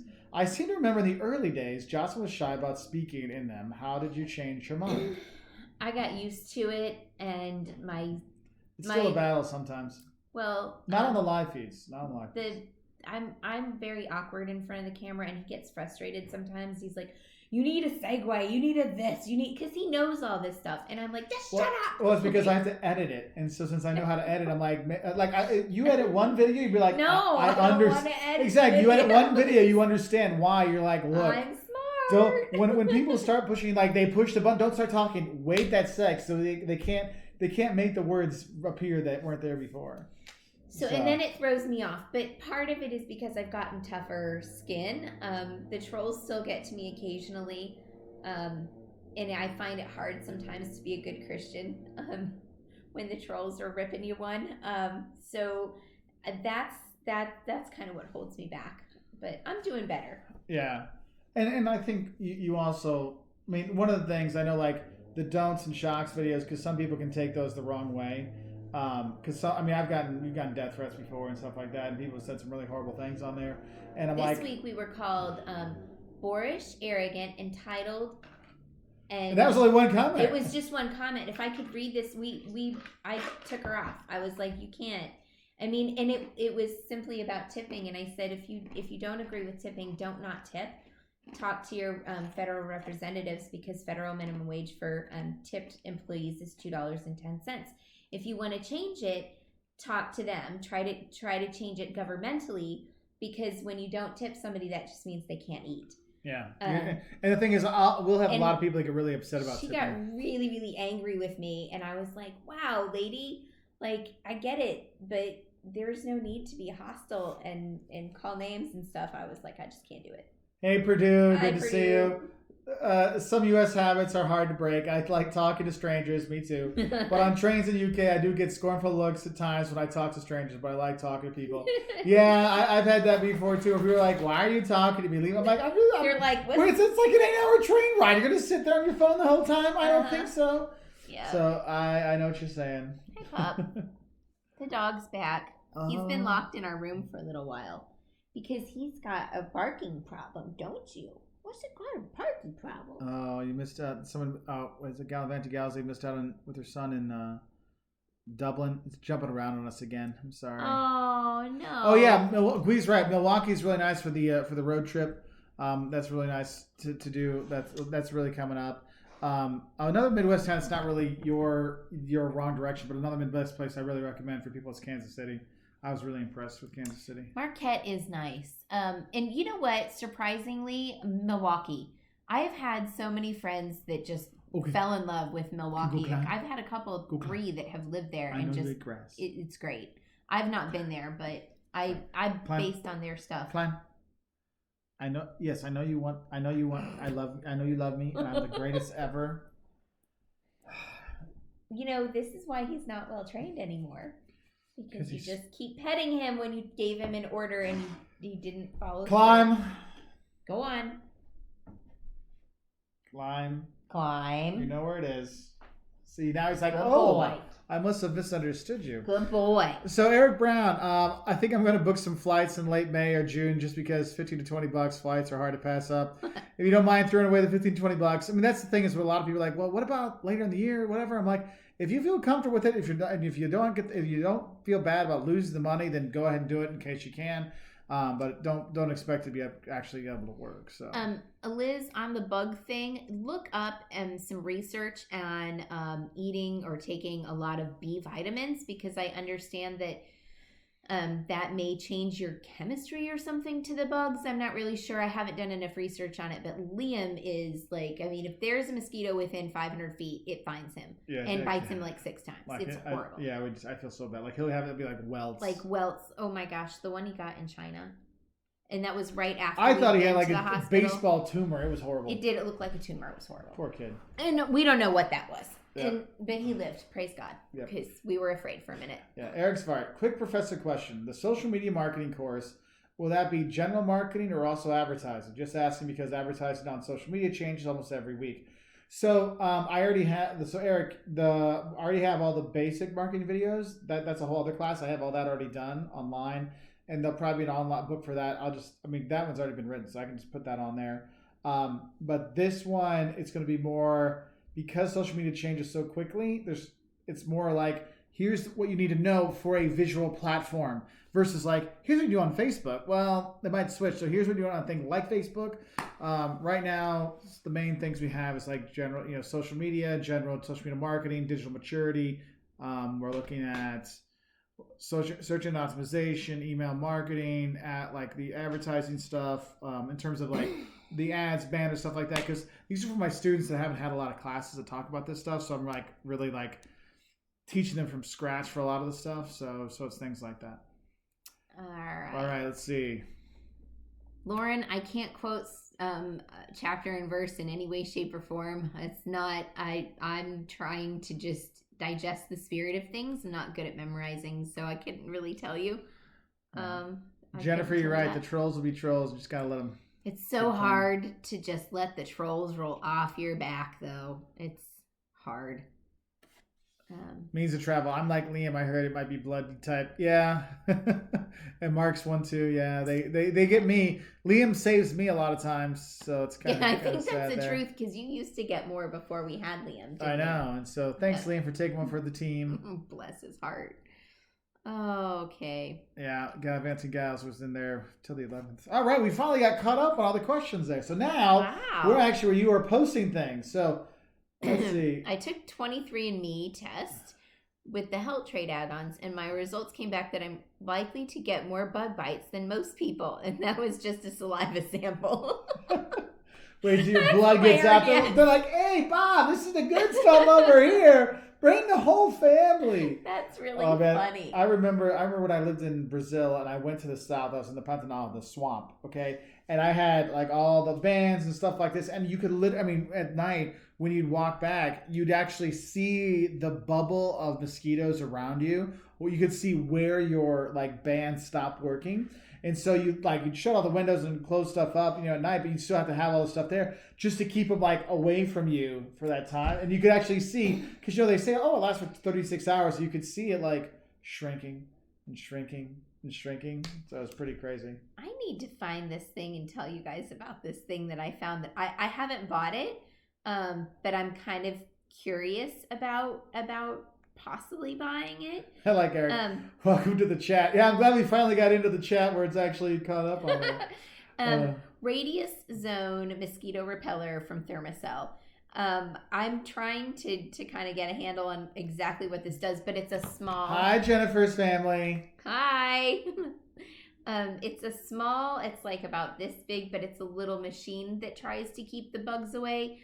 And I was sort of thinking that might not have been a bad thing in some of the places, like some of the buggy places we've been in Central and South America, because Liam would go to bed and I'd slather him in bug stuff and we'd have it on the clothes and everything else. And I'm like, just add another layer of bug protection. And Gui makes a good point. Another reason to love Iceland, no bugs. That's true. Greece has very few bugs too. Yeah, it's funny. And someone was saying on here, where was it? Was it Lori? Yeah, I find I don't get bitten in Europe, but Costa Rica was a nightmare. It took months before they went away. I have seen that in different places I go where I get bit more or less. Like Argentina, I didn't get bit when I was in like the swampier areas and stuff like that. But in Brazil, not in Rio or Sao Paulo, but I went to Pantanal. They were all over. So it's really kind of interesting how that is. In Costa Rica was. Thea said hers swell like grapefruit size. Not a good look. That's Liam no, too. Yeah. He looks like he's got like something seriously wrong with him sometimes. Yeah, and so Mark Finley writes, Nina's used it. Oh, sorry. Nice. I didn't mean to interrupt. That's fine. Thank you. It's so nice to have a troll-free chat. Thank you, everyone. Yeah, poor Mark and Michael and everybody and me that are like moderating. We're trying to go through the fast, crazy ones because you see like how long it takes us to kind of catch up, and this is just on ours. When it's just the tight crew, the superheroes, the superheroes of Walter's world. So it's really hard to really kind of like keep up. And so I really appreciate Mark and everybody helping out in those. And then Mark, you get to actually enjoy and pay attention as it's still like, oh, jerk, it's on there, jerk, jerk, jerk, another jerk.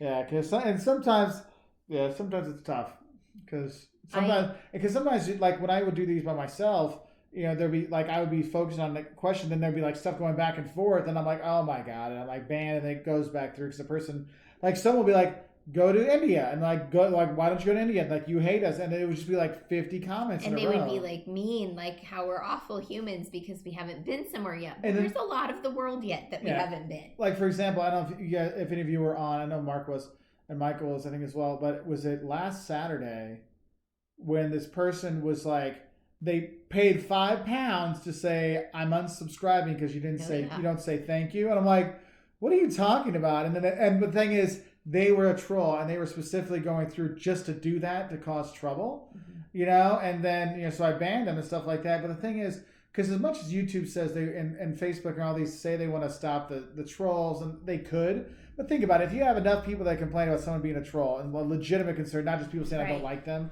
like, come on. And that person had their credit card information put in, so it's a real person they can like Zappo. It gets frustrating. Oh, look, we're already behind again in the chat. So well, at least we got that. I have to say, I am really glad that we get to have Mark and Michael's comments again when we have these, because I do miss you guys' input on our regular things, and I know you're very busy doing other stuff so that we can do this. And hats off to you. I really do appreciate it. So Katie Smith, I want to get a dog one day, but also like to travel. What do you do with your dog when you are out of town? So we have a dog sitter a lot of times, and we have a house sitter who becomes a dog sitter. Yeah. Actually, that's why we really have to be the dog sitter, because it's cheaper to do that than kenneling. Right. But like if we go away for like a weekend or like a week or something like that, there's also a doggy daycare he'll go to, and he loves it. Sorry, I said that out loud. He didn't hear you. Because I mean, like, if I get him in the car, he's like, I mean, he gets so excited. If I take his bed with him, he does naughty things to the bed because he's so excited about going. He does get really excited. Yeah, like I'm like, you don't have those things. How do it still gets excited? Baggy, we drink whiskey on any day. Not every day, but any day. We're not particular about the day. It's just that I like alliteration, so Wine Wednesday, Whiskey Wednesday just worked out. Yeah. Let's see. Oh, we're talking about 23andMe. My dad did one of those. He was really excited because he's like got 3%. Jewish, and he's like, I told you I was related to Jesus. He was like, so proud. He's like, he was serious too. Like he was just so happy. He wanted to have a party. Like it was great. Oh my gosh. I'm like, just because you're Jewish doesn't mean you're related to Jesus. He goes, no, it's like the tribe of David or something like that. I don't know what it was. Like, it it's was 3%, so dude. Like last time, you're the most Greek Orthodox guy I've ever met, man. So it was hilarious. Anyway, Marie McKinnis, you're doing great in the videos, Jocelyn. Oh, Eric's going to bed. Thanks for staying up, buddy. Good night, Eric. Bye. Our Sleep European friends well. hopping off. Good night, Via. Oh no, she's not. She's saying goodbye. Okay, got it. Sorry. Oh, Mache, since we're going to be looking for a new housing in London, any recommended areas? I don't have any. I've only been like a tourist there, so I can't really say. Because my friends that live there, a lot of them live way out on the outskirts. It's so expensive. Except for Dave, and he's like really, really high up at a huge bank. So like, actually, the bank paid for his. Yeah, the bank paid for his house for 10 years. So he was doing. He was like by Victoria State. It was. Yeah, it was ridiculous. Silly. It was silly. Yeah. Yes, Catherine, you're right. The trolls. Hey, Catherine, I can say hi. Yeah, when trolls say crappy things, it says more about them than it does about you. I agree. Yeah. It's hard though. And that's the thing is, lots of time, trolls that pay you is nice. That's the thing is, most of the time I'm just like whatever. That's why it's like it just takes time. Like you get used to it, you get the thicker skin, and that's why I tell. Because when people talk about, I want to be YouTube famous, I want to be this, I'm like, well, these are some of the bad things about it. It doesn't happen overnight. Like, well, this person got it overnight. I'm like, yes, and people win the lottery too. But like for most of us, it doesn't necessarily work that way. It takes long. You got to think the long game. You got to think, build your audience, build what you want to do, know what you want to say, how you want to help people, or for what you just want to entertain people, and then and know that you're going to have these weak trolls. You're going to have people that are going to send you horrible things and send you emails that are just insane. So, Mache says that they have college students from church that house and dog sit for us when we travel. So that's kind of what we've done. Everybody's pretty much been college students except for Jamie. Jamie was Caleb's taekwondo instructor, Yeah, and he was just between after college. yeah. He was like mid early 20s. Yeah, but most of ours have been like kids doing internships and things like that. So it works out really well, especially when you know them outside of like just college students, right? Yeah. You know, so. And Micah, I'm glad you're glad to do it. It leaves more time for you two to focus on actual questions and real answers. Thanks, man. I appreciate you. You guys do a great job. And Lori, that's why I'm not on Facebook, aside from the fact that they use your info. Yeah, and that's the thing is you get so worked up on the social media stuff. Like Facebook now, I just go on occasionally to see if someone wrote, and like I'll scroll a little bit, then just turn it off because I'm like, once it gets into too much craziness, because that's where like the thing we have in the quarantine video, the Dunce of the Quarantine video, was like because there was just so much crazy stuff on there that was not helpful for actually working with the coronavirus and stuff like that. Like just turn that stuff off, people. I talked to several people via Facebook just because that's our platform that we've always used because we live far away or something. But I find myself like unfollowing people or snoozing people often, like a lot. Yeah, because you're like they're still your friends. So you still want to talk to them. I do. I just don't want. I don't want a lot of negativity in my life. Life is hard enough. When people are super negative, I just can't do it. Yeah. So I like Mark Finlay. I think Terry will really enjoy the Facebook group. She's having 15 conversations on this chat. And Terry's like, hey, she hasn't now. asked us one single question. She's just chatting back and forth with everybody. I think that's awesome. Yes. The expert multitasker. Women actually, there's science behind that. We are better multitaskers. You're better at everything, Ben. Oh, sweet. Jennifer Mitzi, Percy thinks I'm watching Mr. Incredible from your Halloween video. Yes, you are. That's funny. I didn't see it. What? No, Jennifer.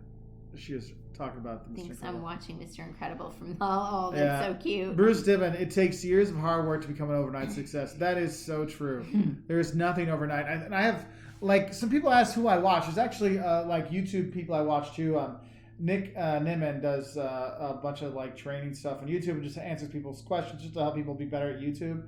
And he's like, look, this is not an overnight thing because people come in, especially now. If you notice, I'm going to guess a bunch of you have seen like masterclass offers and stuff like that, and like sign up for this like class because they're all offering that now because we're all stuck at home. And the thing is they're all like, yeah, you can do this. I'm like, no, you need to start off with the first thing. Like Nick's like, look, this is not an overnight thing. You got to work for this. And it's true. I mean, it takes years to build things up. Because I know I was talking to one person, they're like, yeah, I want to get 100,000 subs my first year. I'm like, start with 1 sub, and then get to 10 subs, and then go to 100 subs, and then go to, and like, then 500. Like, just be happy with what you get. You never know what's going to happen. Because even people that have like videos that go viral with like tens of millions of views, they might only have 20,000 subscribers because people only watch that one video. They don't come back. So you got to work on it to make sure there's enough stuff there. Mm-hmm. Tom, you're funny. He says I'm an idiot multitasker, but multitaskers amaze him. Terry, thank you for the support on that. I appreciate your words. Gui says, Mark, where do you believe that you have most influenced people to open their minds about a country with your videos? That's a really insightful question. I think, well, it depends how you look at it. Where I've had the most people that have contacted us and said thank you has been Italy. But I don't know if I've really like changed the perceptions on it. But I think it made it a lot easier for a lot of people. So that's where I get a lot of thank yous and a lot of people commenting. And when I have people come up and talk to us, it's about Italy. I think second is like non-Paris France for people that go to Paris. That we've gotten more people to go out. And I think there's things like the Nicaraguas and the Rwandas and stuff like that. A lot of people are like, look, I never really thought about going here. I didn't think it was really safe to go. And so I think it's the places that are now safe to go or safer to go that we're really making a big impact. That's, for me, that's what I want to do most, is to change people's minds and encourage them to explore new places that they maybe were afraid of before. But there's really no reason, to be afraid. Like, certainly not Rwanda. Like, yeah. I felt so comfortable there. Yeah. Nika has some issues, and definitely in the capital. But, that said, it's still a really lovely place. I mean, we went there with our kids, so yeah. So Nina said, how about a private Discord channel rather than a Facebook group for members? That is a Discord, something I'm looking into. That's what Caleb actually suggested we do. So there'll probably be multiple options of what we're going to do. Right now, I'm just trying to get everything together because one of the things is going through all this social media, getting my social media marketing class put together. I'm like, hey, I need to make sure I know all this stuff and we're using these things. So there's a lot of stuff that's going to be coming down the road with this. So there is that. And Michael Munn, I like your approach. I take the approach that I'll always use my real name on social media. I really don't like people who hide behind anonymous screen names and don't take accountability for their words. I agree with that, and though I use particularly if their words are ugly. Yeah, and it's funny because I mean you can use your real name and people still don't realize what your real name is because I put Walter's World on there, and there's a lot of people that think my name is Walter, so it's like a secret name. Yeah. All right, gallivanting gals, we'll see you later. We'll see you on Wednesday night. Hi, girls. Oh, Mike Finley. Hey, personally, I give you two credit for us abandoning the idea of European cruise and gave us the information needed to take a real vacation away from the shorelines. That is an awesome compliment, Mark. Thank you. And that's one thing I think. Cool. That's one thing I want us to be able to do because people are like, are you going to do tours? Maybe one day we do, but what we want to do is we want to give people the tools so they can go on their own vacation. They can do it themselves. Because I know a lot of people they want their handheld the whole way. And we give information, so if you want to have your handheld, there is that, but we want people that maybe they want to go and adventure a bit more on their own or create their own adventure. Sometimes you just need somebody to say you can do it. To give you, like, you could do all the research, but still just be afraid to do it. But then when you see people doing it, and not just, we don't just do it, we do it with our kids, and sometimes parents, just knowing that it's feasible gives you the gumption to get past all of that and to do it on your own. Yeah.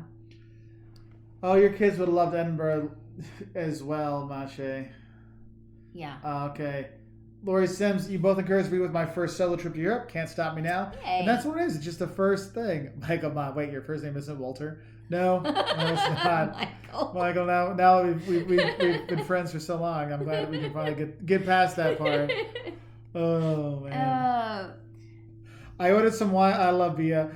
I ordered some wine at my recent grocery delivery specifically for Wednesday. Thank you. We actually had to order new wine, too, because we were running low as well. So we'll have some new ones, too. Means to Travel says, haha, I should say right now that my name is I always want to say Eliza. I'm sorry. Liz Zacharias, and I love how nice everyone is in this community of travelers. Me too, sister. That's what, this is the thing is when we started doing these once, and it was once in a while, and now it's like, I'm glad we're doing these more now with just us, like, us, the partners or the patrons and members and stuff like that, because it can go a lot more smoothly, a lot, relaxed. We've been on for over an hour and a half, and it's been wonderful, and there's been no message deleted by, well, like some people delete their own messages, but it's been like nice to do that. So I really enjoy these. Yep. Billy Rubin, I'm anonymous, but still a very nice young man. That's what my mother says anyway. And people, I don't mind people being anonymous, and partially because they're trying to protect their own identities from weirdos out there and things like that. And so I'm with you on that.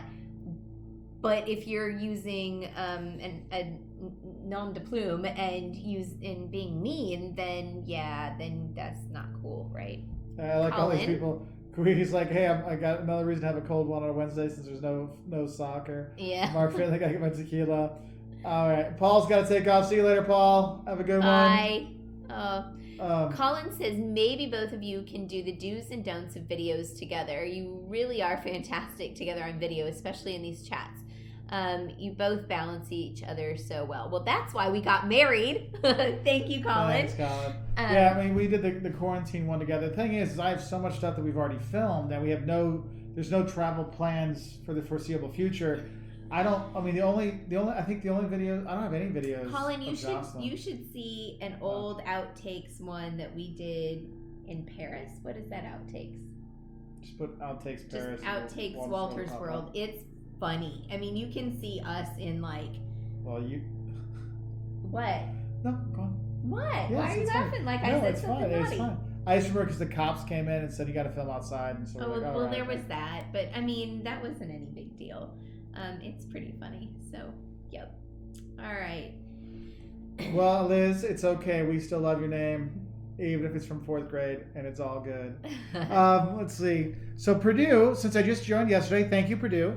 Have you ever had meetups in a foreign city? So we've actually met up with like fans. Like, well, I mean, when we've done these things, we never had the number of like fans like we do now, in terms of like patrons and members and stuff like that. Because we've had meetups like individually. Like you'll see a Scott Neal might pop up in here sometimes. He's already in bed now, but like some people we've actually met. He's already in bed. I've already talked to him. That'll pop up, and we'll meet up occasionally. Darian, the Germany travel guide who's on here, and we've met up with him. Yeah, and so we have things that we've never done Dutch Fun, but we haven't done like a big meetup kind of thing because the couple times we started to think about doing one, there was two YouTubers. One got killed by people, and another one got attacked. And I'm like, okay, so it's one of these like we're not gonna do it with kids. It's gonna be a very like low key kind of thing. I mean, I'm not gonna say we won't do those, but we haven't done any big ones yet. It's just been we've kind of been around. So hope that helps. Elizabeth says, that Liz says it's a short name, that her friends gave her in fourth grade. My sister's nickname came from when she was like not even able to walk, and her name is Stephanie, but we all call her Pete. And so you'll hear me talk about Aunt Pete, and people are like, well, that's unusual. Well, it's because that's her nickname, and that's who she is. So. Yeah, I think a few of you pointed out the trolls are much worse on women online, and so for the anonymousness, I agree. I mean, the stuff. I mean, people say crap to me, but they say like hardcore shit to her, and I just hit remove most of the time. I mean, occasionally I'll call them out, but most of the time I don't. Yeah, I mean that was one of the things why she didn't want to do them for a long time because she just got like her videos would get like more dislikes than mine would. And then they'd be. If you want to see hate, just go look at my shoe video. Woo! Yeah. People are angry about shoes. People get really mad about clothing in general. And I'm like, these are just guidelines. I'm not telling you have to wear something. And I'm just speaking from my own experience. Yeah. Hey, and it's okay, Liz. You'll see. I mean, I'm more worried about other people on there. Like I've got the hard candy coating now, so the trolls kind of roll off my back. Some I just shake my head. I'm like, man, your life must really suck if you're that upset about these things. So there is Mark, you've met Rob. Yeah, he took a tour. Oh, that's great. Yep. Yeah. Bang T, speaking of social media, I saw your post on Walter's World Instagram about the man rocking your t-shirt in Singapore. That was so cool. I was like, hey, this is really cool. So you get, cool, thanks. I'll copy and paste those so I can get those on my Singapore stuff. Thanks. Very cool. Thanks, Baggy T. I appreciate it. That was very cool. Mazer, I found your shoe videos. Mad about shoes. Comments are turned off on that video. Oh, you turned them off? You told me to turn them off because it was because you didn't want to deal with it. Yeah. So. Yes, people are mad about shoes. It is first world problems. And it's just shoes, yo. I mean, it's really not that big a deal. I know. Yeah. Anyway, well, it's been an hour and 40 minutes, my friends, which is funny because I thought it was 40 minutes, and I'm like, wait, I already said an hour. We also have to do, and we're doing an interview with my friend Chantal. She is her family has a channel called Growing Up Without Borders. They're more Instagram than they are YouTube.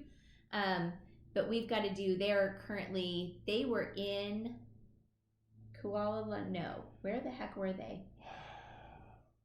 They were somewhere. Thailand? No, Cambodia. No, Cambodia. They were in Cambodia when all of this hit the fan. And so they headed to New Zealand, and they just got off their 2 weeks their quarantine. But New Zealand's like on hard lockdown. Sam is there. Sam's living there. Remember Sam from Barnes & Noble Cafe? Oh, yeah. Samantha's there. So, anyway, so we're doing an interview with her because she's trying to figure out like how the rest of the world is looking at this.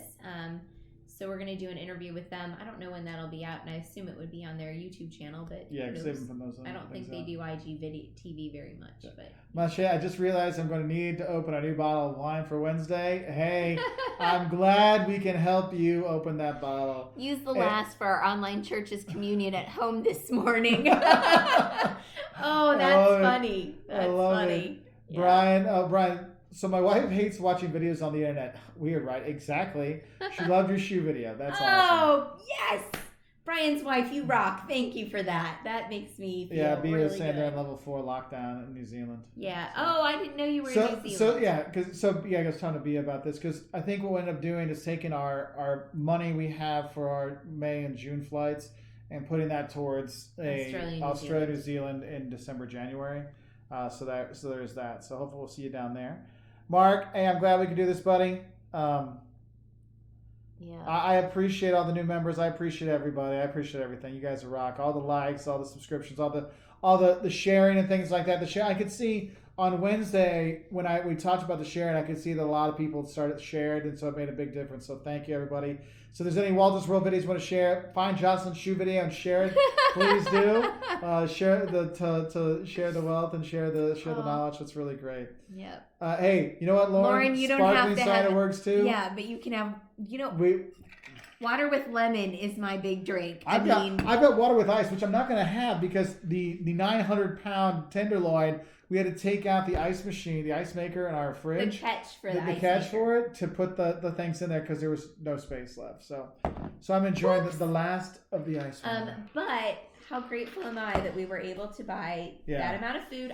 We don't have to go to the grocery store for a long time. Yeah, and they say not meat-wise anyway. They say here in Illinois this week, the next 10 days. The next 10 days it's gonna get really bad, especially around here because where we're at in Champaign, it's kind of like it's the hub where they bring everybody to.